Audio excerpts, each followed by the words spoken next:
بشنو از گوش دل مثنوی معنوی در ره صدق برتا مصمم شوی. بشنو از گوش دل مثنوی معنوی در ره صدق برتا مصمم شوی. بسم اللہ الرحمن الرحیم، الحمدللہ رب العالمین والصلاة والسلام علی سیدنا مولانا محمد سید الاولین والآخرین وعلی آلہ واصحابہ اجمعین، اما بعد۔ گزشتہ ہم پڑھ رہے تھے مور کے پروں کو اکھاڑنے کے حوالے سے کہ مور سے یہ کہا گیا تھا کہ تیرے پروں کا تجھے مظاہرہ نہیں کرنا ہے، لیکن پروں کو اکھاڑ کر پھینک دینا بھی نہیں ہے۔ اللہ تعالیٰ نے جو انسان کو کچھ دیا ہے تو اس کو غیر ضروری اور بیکار چیز نہیں سمجھنا چاہیے، بلکہ اس کا صحیح استعمال کرنا چاہیے۔ اکھاڑ کر پھینک دینا مسئلے کا حل نہیں ہے۔ جہاد کرنے کے لیے جیسے دشمن ضروری ہے، اگر دشمن نہ ہو تو جہاد نہیں ہو سکتا، تو اسی طریقے سے انسان کو شہوتوں کا ہونا، خواہشوں کا ہونا بھی ضروری ہے، کیونکہ جب تک خواہشیں، شہوتیں نہ ہوں گی اس پر صبر کرنے کا انسان کا ثواب نہیں ملے گا۔ جب تک دشمن نہیں ہوگا لڑائی نہیں ہو سکتی، جب تک خواہش نہیں ہوگی تب تک خواہشوں کو توڑنے کا ثواب نہیں ہو سکتا، جب تک مشکل نہیں آئیں گی مشکلوں سے بچنے کی کوشش اور محنت کا اور مشکلوں پر صبر کرنے کا ثواب نہیں مل سکتا۔ تو یہ چیزیں ہونا ضروری ہے، تبھی تو اس کا ثواب حاصل ہوگا، ورنہ اگر انسان کو یہ ساری چیزیں نہ ہوں تو پھر فرشتے بہتر تھے۔ انسان کو اشرف المخلوقات کیوں بنایا گیا؟ فرشتوں کو کچھ بھی نہیں ہے، وہ ہمیشہ اللہ کی عبادت میں ہی رہتے ہیں، سرے منہ ایک لمحے کے لیے بھی اللہ کے حکم کی خلاف ورزی نہیں کرتے، لیکن تب بھی ان کو اشرف المخلوقات نہیں بنایا گیا۔ ایک غلط راستے پر چلنے والے انسان کو اشرف المخلوقات بنایا گیا۔ تو اس کی وجہ یہی ہے کہ انسان کو وہ چیز دی گئی ہے جو فرشتوں کو نہیں ہے۔ تو انسان کا کام یہ ہے کہ ان چیزوں سے اپنے آپ کو بچاتے ہوئے زندگی گزارے، کٹ کر کے نہیں، رکھتے ہوئے بچائے۔ بھوک کو ہمیشہ کے لیے ختم کر دینا کوئی سمجھداری نہیں ہے۔ بھوک کو رکھتے ہوئے کھانے پر قابو پاؤ، پیاس کو رکھتے ہوئے قابو پاؤ۔ اگر بھوک ہو نہ پیاس ہو تو پھر روزہ رہنے کا ثواب کہاں سے ملے گا؟ چوں عدو نبوت جہاد آمد محال، شہوتر نبوت نباشد امتثال۔ جب دشمنی نہیں ہے تو جہاد ناممکن ہے، اور اگر شہوت ہی نہیں ہے، خواہش ہی نہیں ہے، تو پھر اللہ تعالیٰ کے حکم کو ماننا کیا بات ہوئی کہ فلاں چیز سے بچ کے رہو، بلکہ اللہ تعالیٰ نے جو فرمایا ہے، اگر آپ کے اندر اس چیز کے کرنے کی صلاحیت ہی نہیں ہے تو پھر بچ کے رہو کا مطلب کیا ہوا؟ صلاحیت ہوگی تو بچنا ہوگا نا۔ صبر نبوت چوں نباشد میل تو، خصم چوں نبوت چہ حاجت خیل تو۔ جب تمہارا میلان ہی نہیں ہے، انکلینیشن ہی نہیں ہے، رغبت ہی نہیں ہے، تو پھر صبر کیا ہے؟ بوڑھے آدمی کو نہیں کہا جاتا تو شہوتوں سے اپنے آپ کو صبر کر، جب شہوت ہی ختم ہو گئی تو اب اس کو صبر کا ثواب کہاں سے ملے گا؟ تو جب ہوگی تو ثواب ملے گا نا۔ اور جب دشمن ہی نہیں ہے تو لشکر کی ضرورت ہی کیا ہے؟ دشمن ہوگا تو لشکر بنایا جائے گا، فوج بنائی جائے گی۔ جب آپ کا کوئی دشمن ہی نہیں ہے تو پھر فوج کیوں بنائے گا کوئی بھی؟ ہی مکن خدرا خسی رہبا مشو، زاں کے عفت ہست شہوت را گرو۔ اب شہوت سے، خواہشوں سے، جنسی خواہشوں سے پریشان ہو کر کوئی آدمی اپنا وہ جنسی آلہ ہی کاٹ دے تو فائدہ کیا ہے؟ یہ تو راہب بن جانا ہے۔ عیسائی راہبوں کی طرح جو لوگ نہ شادی کرتے ہیں نہ کچھ کرتے ہیں اور دنیا کی ساری چیزیں چھوڑ کر نکل جاتے ہیں، ویسا معاملہ ہو جائے گا۔ تو پھر ثواب کہاں سے ملے گا؟ برداشت کا ثواب کہاں سے ملے گا؟ صبر کا ثواب کہاں سے ملے گا؟ یاد رکھو، عفت، پاکیزگی، پاک دامنی شہوت سے وابستہ ہے۔ شہوت ہوگی تو پاک دامنی کی اہمیت ہوگی۔ لوگ کہیں گے واہ کیا پاک دامن انسان ہے، فلاں چیز سے بچ کے رہا ہے اب تک، لیکن اگر وہ ہوگا ہی نہیں تو پھر اب پاک دامن کی تعریف کرنے کی وجہ ہی کیا ہے؟ بے ہوا نہیں از ہوا ممکن نبود، غازی بر مردگاں نتوان نمود۔ خواہش نفسانی کے بغیر اس کو روکنا ممکن نہیں ہے۔ آپ کو خواہش نفسانی اندر سے ستائے گی تو آپ اس کو روکیں گے، صبر کریں گے تو درجہ پائیں گے، ثواب پائیں گے۔ یہ جو مجاہدہ، یہ بھی ایک طریقے کا مجاہدہ ہے۔ اندر سے شیطان آپ کو برائی کی طرف راغب کر رہا ہے، اندر سے شہوات آپ کو ستا رہی ہیں، باہر سے شیطان دنیا کو آپ کے سامنے پیش کر رہا ہے، ادھر سے کھچاؤ ہو رہا ہے، ادھر سے ڈھکلاؤ ہو رہا ہے، تب بھی آپ جاتے نہیں ہیں، تو اس کو تو مجاہدہ کہتے ہیں۔ اور مجاہدہ زندہ لوگ کرتے ہیں، مردوں کے ساتھ مجاہدہ تو نہیں ہوتا نا۔ جب یہ اٹریکشن ہوگا، جب یہ اندر سے یہ چیز پیدا ہوگی اور اپنے آپ کو آپ روکیں گے، تبھی تو مجاہدہ ہوگا۔ جب یہ ساری چیزیں ہوں گی نہیں تو پھر مجاہدے کا ثواب کہاں سے ملے گا؟ مجاہدہ کہیں گے کیوں اس کو؟ انفقو گفتست پس قصبے بکن زاں کے نبوت خرچ بے دخل کہن۔ اب آپ کہتے ہیں کہ اللہ تعالیٰ نے جو فرمایا انفقو، خرچ کرو، انفقو فی سبیل اللہ، اللہ کی راہ میں خرچ کرو، تو آپ کو معلوم ہونا چاہیے خرچ کرو جو کہا گیا ہے تو یہ خرچ کرنے کا حکم کہاں لاگو ہوتا ہے؟ ایک چیز چھپی ہوئی ہے اس حکم کے اندر، خرچ کرو کے حکم کے اندر ایک چیز چھپی ہوئی ہے اور وہ ہے کماؤ، کیونکہ کمائیں گے تو خرچ کریں گے نا۔ جب اللہ تعالیٰ نے فرمایا کہ خرچ کرو تو اس کا مطلب یہ ہوا کہ کماؤ اور خرچ کرو۔ جب کمائیں گے نہیں تو خرچ کہاں سے کریں گے؟ تو حالانکہ حکم خرچ کرنے کا ہے، کمانے کا نہیں ہے، لیکن اس خرچ کرنے کے حکم میں کماؤ کا حکم چھپا ہوا ہے۔ تو پہلے آمدنی ہوگی، اس کے بعد خرچ ہو سکے گا۔ تو دیکھیے حکم تو ہے خرچ کرنے کا، لیکن اس کے ساتھ ساتھ چھپا ہوا حکم کماؤ ظاہر نہیں ہو رہا ہے، لیکن ہے اس کے اندر۔ گرچہ آورد انفقورا مطلقو تو بخاں کے اکسبو سمنفقو، جب خرچ کرو فرمایا گیا ہے تو اس کے اندر یہ بات چھپی ہوئی ہے کہ کماؤ اور خرچ کرو، پہلے کماؤ پھر خرچ کرو، یہ خود چھپا ہوا ہے اس کے اندر۔ ہم چنانچہ شاہ فرمود اسبرو رغبت بایت کزاں تابی ترو، جب اللہ تعالیٰ نے حکم دیا ہے کہ تم صبر کرو تو مطلب یہ کہ کچھ تو ہونا چاہیے تب آپ صبر کر سکیں گے نا۔ اگر آپ کو کچھ ہے ہی نہیں، نہ کوئی مصیبت ہے، نہ کوئی شہوت ہے، نہ کوئی پریشانی ہے، تو پھر صبر کس بات سے کریں گے؟ پھر اللہ کا جو حکم ہے صبر کرو وہ کیسا پورا ہوگا، کیسا اس کے اوپر عمل کر سکیں گے آپ؟ تو رغبت ضروری ہے، تب جا کے صبر ہو سکتا ہے۔ ایک چیز کی رغبت ہونا اور آپ اس سے منہ موڑنا، وہ نہیں کرنا، اس کو کہتے ہیں صبر۔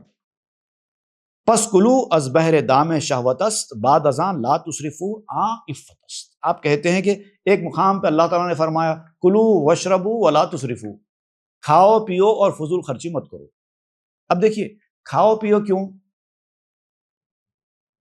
کھاؤ پیو کیوں؟ کھانے پینے سے تو انسان کی خواہشیں شہوتیں بڑھتی ہیں، نہیں بڑھاؤ، کھاؤ پیو اور بڑھاؤ، ولا تسرفو، مگر حد سے آگے مت بڑھو، فضول خرچی مت کرو، غلط مقام پر مت جاؤ۔ یہ نہیں کہا گیا کہ مت کھاؤ مت پیو، یہ نہیں کہا گیا، کھاؤ پیو کہا گیا۔ تو کماؤ، کھاؤ پیو، فضول خرچی مت کرو، یہ ہے اصلیت۔ چونکہ محمول بھی نبوت لدئی لیست ممکن بود محمول علیہ، اگر خبر ہی نہیں ہے تو پھر مبتدا کیسے ہوگا؟ اس سے پہلے بھی میں نے سمجھایا تھا کہ ہر جملے میں ایک مبتدا ہوتا ہے، ایک خبر ہوتی ہے۔ مبتدا کا مطلب ہوتا ہے کہ جیسے کہ زید نے کھانا کھایا، تو زید مبتدا ہے، کھانا کھایا اس کی خبر ہے کہ زید کی انفارمیشن آپ کو دی جا رہی ہے کہ اس نے کھانا کھایا، یہ خبر ہے۔ تو مبتدا اگر نہیں ہے تو خبر کہاں سے ہوگی؟ اور اگر خبر ہے مبتدا نہیں ہے تو پھر خبر تو بے فائدہ ہو گئی۔ نے کھانا کھایا، کیا بات؟ کچھ مطلب نہیں ہوتا، تو مبتدا ضروری ہے۔ when there is no predicate in anyone, the existence of the subject is impossible۔ اگر پریڈیکیٹ ہی نہیں ہے تو پھر سبجیکٹ کہاں ہوگا؟ چونکہ رنج صبر نبوت مرترا شرط نبوت پس فروغ نایت جزا، جب تجھے صبر کی مشقت، صبر سے تکلیف، صبر سے پریشانی حاصل نہیں ہے تو پھر شرط ہی نہیں پائی گئی، جزا کہاں سے ہوگی؟ مطلب کوئی چیز صبر کرنے کے لیے آپ کو حاصل ہی نہیں ہے تو پھر آپ صبر کہاں سے کریں گے؟ اور جب صبر نہیں کریں گے تو پھر صبر کی جزا کیسے ملے گی؟ صبر کی جزا کے بارے میں اللہ تعالیٰ نے فرمایا ہے ان اللہ مع الصابرین، اللہ تعالیٰ تو صبر کرنے والوں کے ساتھ ہوتا ہے، تو اتنی بڑی جزا مل رہی ہے کہ اللہ تعالیٰ ساتھ ہو جا رہا ہے، تو صبر کرنے سے ہوگا نا یہ۔ اگر آپ کو صبر کرنے کے وسائل ہی حاصل نہیں ہیں، نہ مصیبتیں ہیں، نہ تکلیف ہے، نہ دل دکھانے والی کوئی چیز حاصل ہے، نہ شہوتیں خواہشیں ہیں، کچھ بھی نہیں ہے، آپ صبر ہی نہیں کر رہے ہیں، تو پھر اللہ کی قربت، اس کی معیت کہاں سے حاصل ہوگی؟ حبذا آں شرط و شاداں آں جزا، آں جزائے دل نواز جاں فضا، اور وہ شرط جو لگائی گئی ہے، صبر کرو گے تو اللہ تعالیٰ کی قربت حاصل ہوگی، یہ شرط اور یہ جزا دونوں بھی خوب ہے، بہترین ہے۔ دیکھیے صبر انسان کر رہا ہے کچھ وقت کے لیے کرتا ہے، پوری زندگی صبر تو نہیں کرتا، پرٹیکولر کچھ لمحے ایسے آتے ہیں جہاں پر انسان کو صبر کی ضرورت پڑتی ہے، اور اللہ تعالیٰ بھی تکلیفیں پریشانی اتنی ہی دیتا ہے جتنی انسان کی برداشت ہوتی ہے۔ اب انسان کی جو کیپیسٹی ہے، وہ کیپیسٹی کے حساب سے اس کو تکلیفیں مل رہی ہیں، مطلب وہ برداشت کر سکتا ہے اتنی ہی تکلیف دی جا رہی ہے، اب پھر وہ برداشت کر رہا ہے تو اس کی اتنی بڑی جزا مل رہی ہے کہ کیا جزا ہے؟ دل نواز ہے، جاں فضا ہے، ایسا ریکمپنس ہے that charms the heart and increases the life of spirit۔ اس کو چھوڑ دو گے؟ اگر تم یہ دعا کرو کہ اللہ ساری پریشانیاں، ساری تکلیفیں، ساری خواہشات، ساری شہوتیں ختم ہو جائیں، کچھ بھی نہ رہے، تو پھر تم صبر نہیں کریں گے، صبر کرنے کا چانس ہی ختم ہو جائے گا، اور جب صبر ہی نہ ہوگا تو پھر اللہ کی حمایت اور قربت کہاں سے حاصل ہوگی؟ اتنا بڑا ریوارڈ کہاں سے ملے گا؟ اتنا بڑا ریکمپنس کہاں سے ہوگا؟ عاشقاں شادمانی و غموس، دست مزد و اجرت خدمت ہموس، عاشقوں کی جو خوشی ہے اور غم ہے سب وہی ہے۔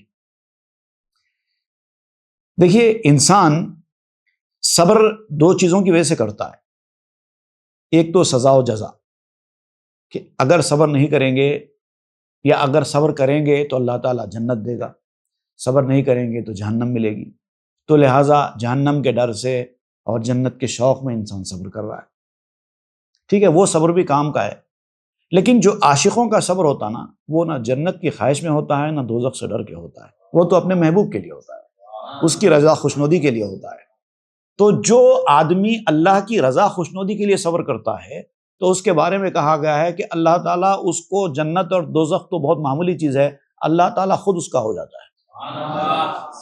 تو اب اس سے بڑا بدلہ اور کیا ہو سکتا ہے؟ ساری کائنات جس کی ہے وہ اس کا ہو جائے، باقی چیزوں کی تو کوئی اہمیت ہی باقی نہیں رہی۔ تم دنیا میں جو کچھ بھی حاصل کرو گے وہ تو اللہ کا بنایا ہوا ہے، کائنات میں جو کچھ حاصل کرو گے وہ سب اللہ کا بنایا ہوا ہوگا اور لمیٹڈ ہوگا تمہارے لیے، لیکن اللہ ہی اگر تم کو مل جائے تو یار تیرا ہے تو پھر تیری ہے ساری کائنات، سب کو اپنا کرنے والے اس کو اپنا کر کے دیکھ، اس کو اپنا کیوں کر رہا ہے؟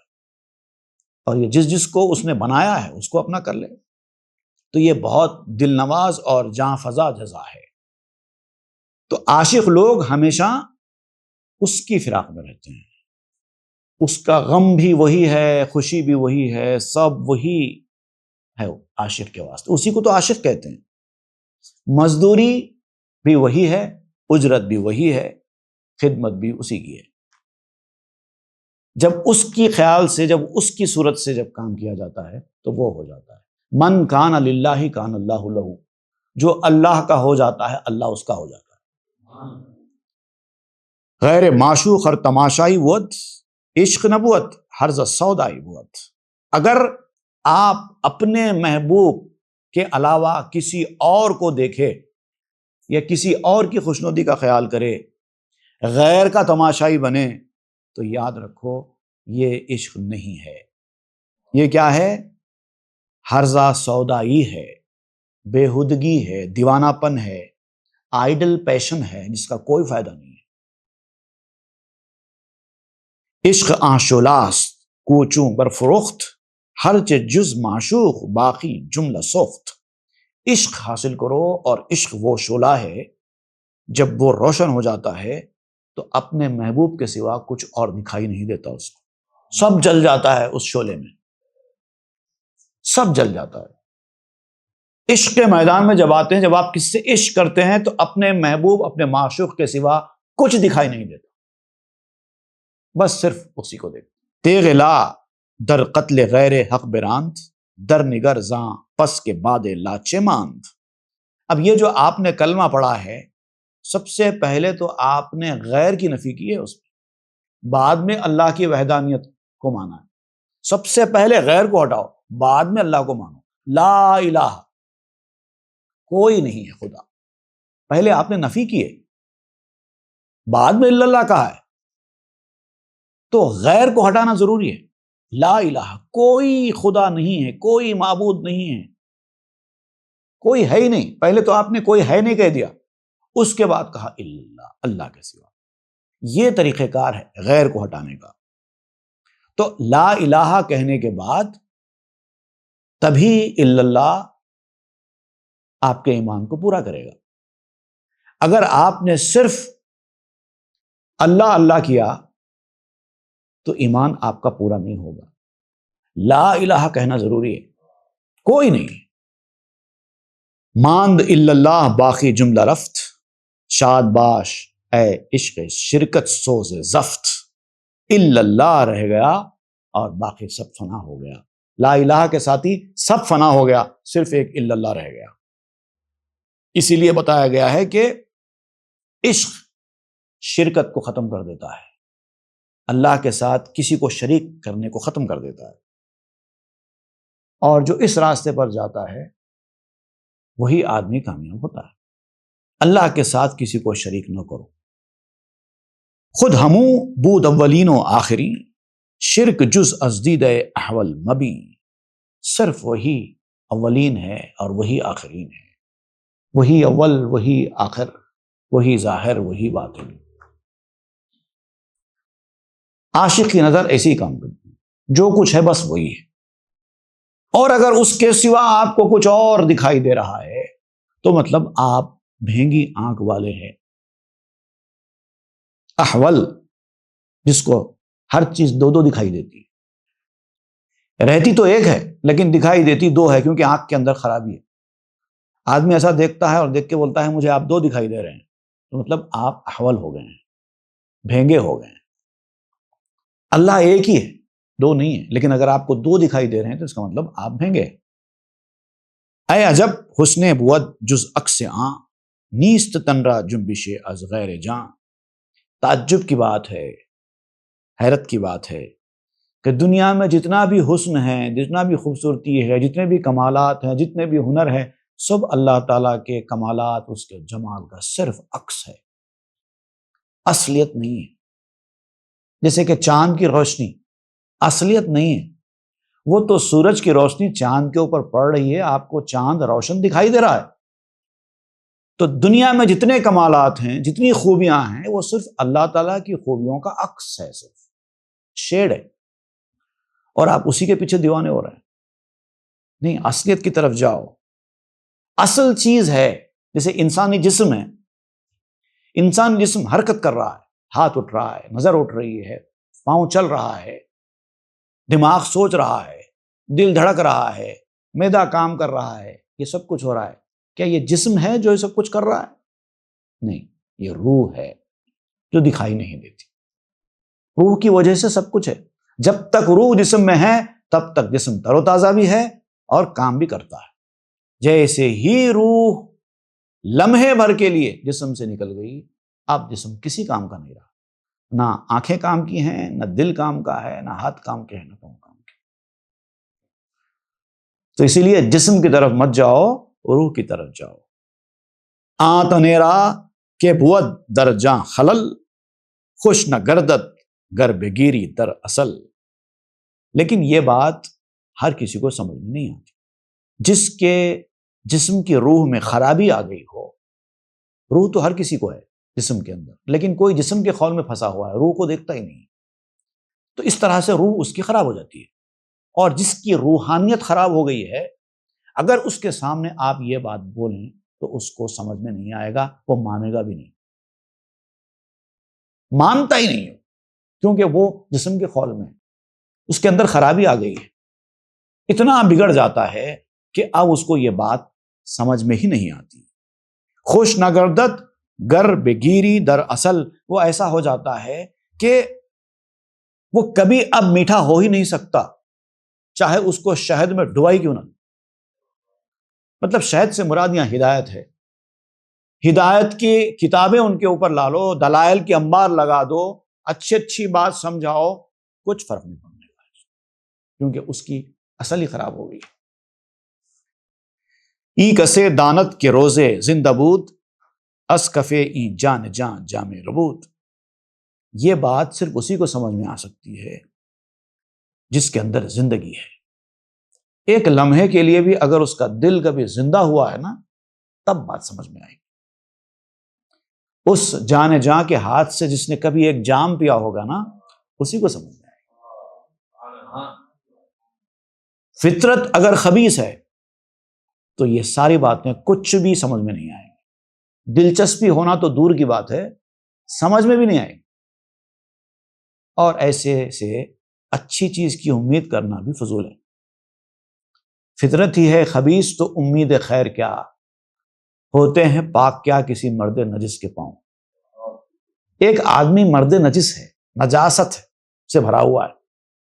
جیسے نجاست کی دو قسمیں ہوتی نا، ایک تو نجاست وہ ہوتی ہے کہ آپ کے ہاتھ کو نجاست لگ جائے یا پاؤں کو نجاست لگ جائے، آپ جہاں نجاست لگی ہے دھو لیتے ہیں، پاک ہو جاتا ہے. لیکن ایک نجاست حکمی ہوتی ہے، نجاست دکھائی نہیں دیتی، اندر ہوتی ہے. جیسے کسی کو غسل کی حاجت ہے، وہ آدمی نجس ہے. اب اس آدمی کی نجاست کیسے دور کی جائے گی؟ ہاتھ دھونے سے ہاتھ پاک ہو جائے گا؟ پاؤں دھونے سے پاؤں پاک ہو جائے گا؟ سر دھونے سے سر پاک ہو جائے گا؟ نہیں ہوگا. 1000 بار بھی آپ ہاتھ دھوئیں، پاؤں دھوئیں، آپ کا نہ ہاتھ پاک ہوتا ہے نہ پاؤں پاک ہوتا ہے، کیونکہ نجاست حکمی ہے، اندر کی نجاست ہے. اور وہ نجاست جس طریقے سے دور ہوتی ہے، جب تک وہ طریقہ اختیار نہیں کریں گے تب تک نجاست دور نہیں ہوتی.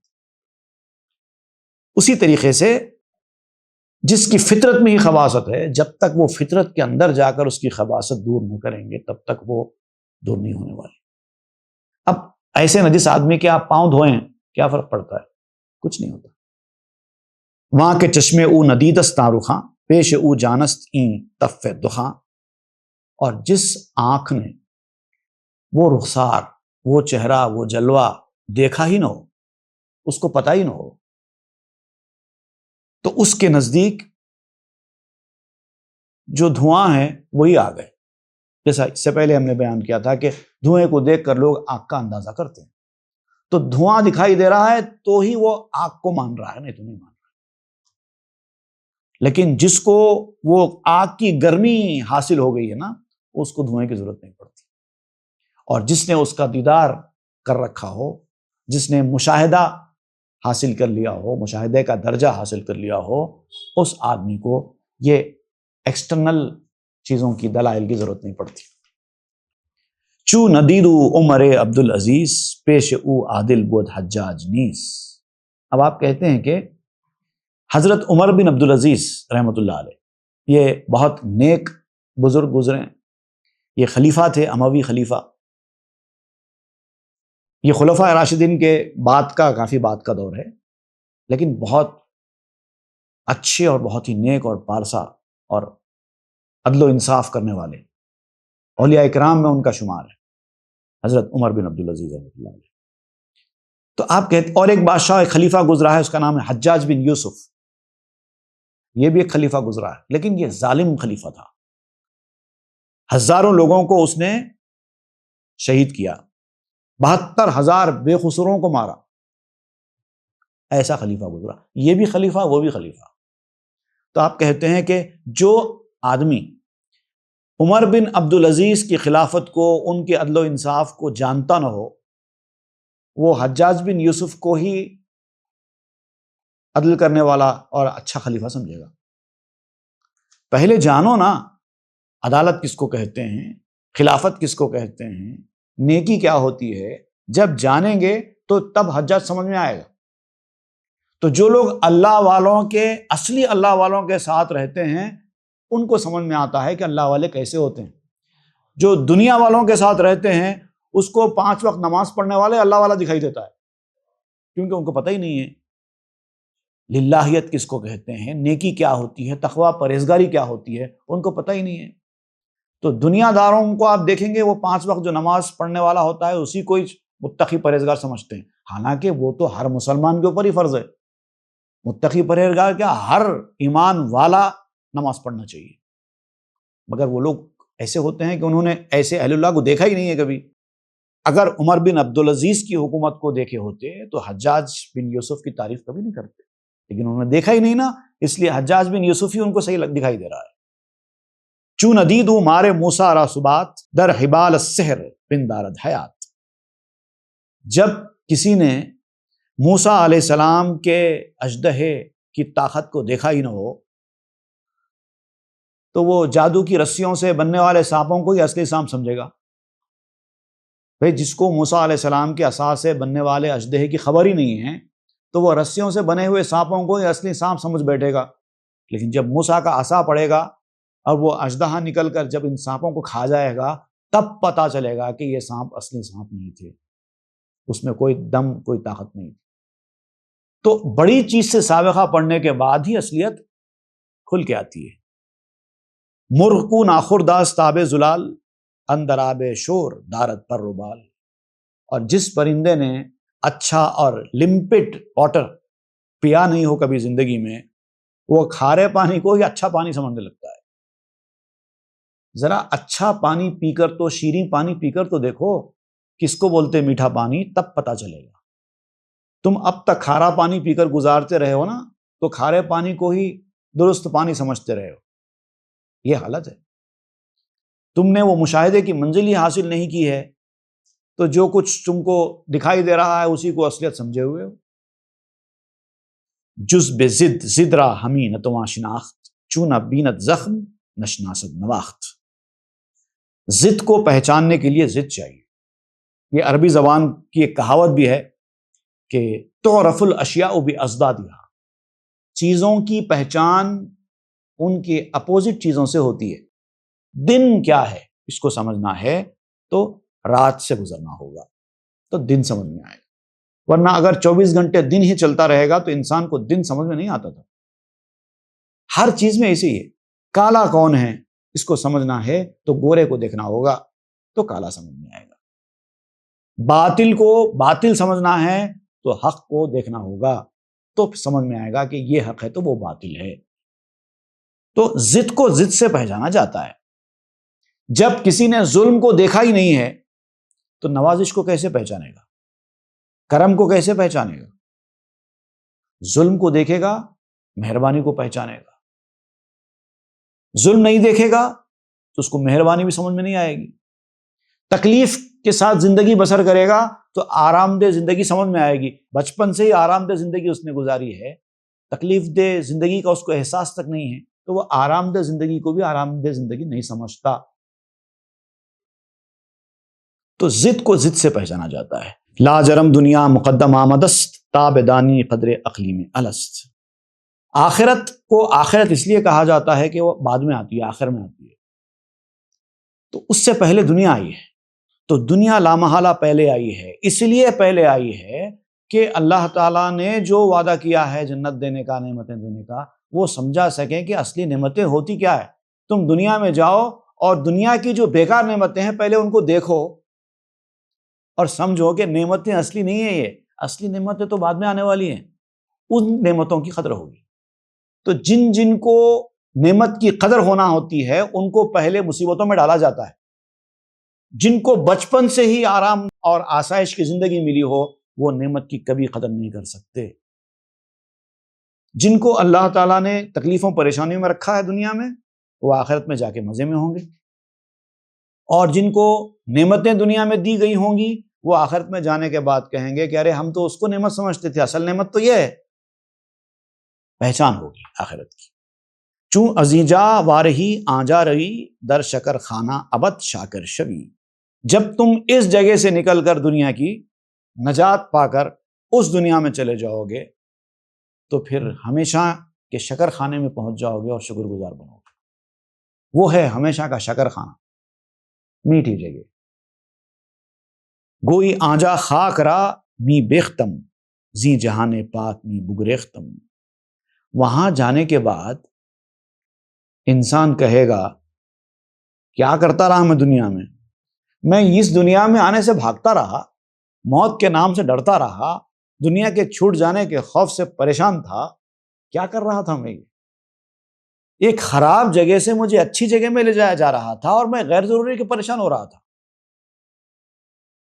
اب اس میں دو قسم کے لوگ ہوں گے، ایک نیک آدمی جو زندگی بھر نیکیاں کرتا رہا، اللہ کے راستے پر چلتا رہا۔ حدیث میں آتا ہے کہ ایسا آدمی بھی وہاں جانے کے بعد یہ کہے گا کہ کاش میں پہلے آ گیا ہوتا، غیر ضروری کہ میں دنیا میں گھومتا رہا، اپنی زندگی برباد کرتا رہا، پہلے ہی آ جاتا تو پہلے ہی اتنے آرام آسائش کی زندگی مجھے مل جاتی تھی۔ تمنا کرے گا کاش میں پہلے مر گیا ہوتا۔ لیکن برا آدمی بھی وہی تمنا کرے گا کہ کاش میں پہلے مر گیا ہوتا، کم از کم میرے گناہ تو کم ہو جاتے۔ دنیا میں اتنا جیتا رہا، میرے گناہ اتنے بڑھ گئے، اگر دنیا کی زندگی میری جلدی ختم ہو جاتی تو میرے گناہ بھی کم ہوتے تھے نا۔ وہ بھی یہی تمنا کرتا، افسوس کرتا میں اس عالم سے بھاگتا تھا۔ کیوں بھاگتا تھا؟ اس لیے کہ مجھے پتا نہیں تھا کہ یہ عالم کیا ہے۔ گشتہ بودم خانے از گنجے بیمار، شادماں بودم سے گلزار بخار۔ میں نے ایک طرف خزانہ تھا اور ایک طرف سانپ تھا، صرف باہر کے سانپ کو دیکھ کر خزانے سے بھاگتا رہا۔ کتنا افسوس ہے میرے حال پر۔ باہر سے ایک سانپ تھا، صرف ایک چھوٹا سا سانپ تھا، اس سانپ کو دیکھ دیکھ کے میں خزانے سے بھاگتا تھا، اور جب خزانہ مجھے مل گیا تب مجھے افسوس ہو رہا ہے کہ میں اتنے دن تک کیوں غیر ضروری باہر بھٹکتا رہا۔ اور وہ سانپ کیا ہے؟ وہ خزانہ کیا ہے؟ خزانہ ہے آخرت کی زندگی، اور سانپ ہے موت۔ صرف موت کے ڈر سے آخرت سے دور بھاگتا تھا، جبکہ موت تو لمحے بھر کی بات ہے، پھر وہ زندگی مل جائے گی۔ اور چمن ملنے والا تھا لیکن میں کانٹوں پہ خوش تھا۔ اے درگاہ پیش ازیں بودے اجل، تا غذائم کم بدے اندر وحل۔ افسوس مجھے موت پہلے کیوں نہیں آ گئی، کم از کم میری خوراک یہ کیچڑ کی تو نہ ہوتی، میں اس طرح گمراہ تو نہ ہوتا، میں اتنے گناہ تو نہ کر لیتا دنیا میں، پہلے ہی موت آ جاتی تو کتنا اچھا تھا۔ چلو نیکیاں زیادہ نہیں ہوئیں، کم از کم جلدی مر کے گناہ تو کم ہو جاتے، یہ کہنے لگتا۔ ان کلمات کی حدیث مجھے ملی نہیں ہے کسی حدیث کی کتاب، لیکن میں سمجھتا ہوں یہاں پر کلمات سے زیادہ سینس بیان کیا گیا ہے حدیث کا۔ اس حدیث کے سینس کے اوپر اور تفصیلی گفتگو کی جائے گی انشاءاللہ، وہ آئندہ کے درس میں ہم پڑھیں گے۔ صلی اللہ تعالی علی خیر خلقہ سیدنا محمد وآلہ واصحابہ اجمعین، والحمد للہ رب العالمین۔ تاب کے در لگے تیرگی می روی،